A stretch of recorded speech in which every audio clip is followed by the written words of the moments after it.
Penetapan upah minimum Kabupaten UMK Tabanan untuk tahun 2024 masih menunggu upah minimum Provinsi UMP Bali yang belum ditetapkan saat ini. Namun berdasarkan simulasi awal, UMK Tabanan berpotensi menembus di atas 3 juta rupiah.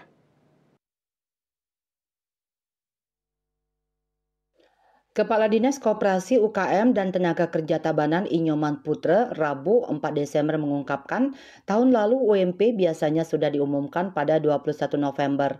Namun tahun ini mengalami keterlambatan karena dipengaruhi perubahan regulasi terkait peraturan pemerintah PP yang mengatur UMP dan UMK. Meski begitu berdasarkan simulasi awal yang dilakukan oleh pihaknya, UMK Tabanan diproyeksikan berpotensi menembus 3 juta rupiah. Namun tegasnya angka hasil simulasi itu masih terbatas perkiraan dengan mengacu pada arahan dari Presiden agar kenaikan UMP mencapai 6%.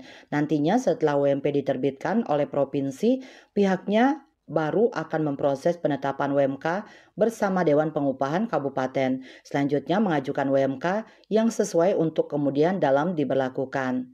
Bisnis Bali melaporkan.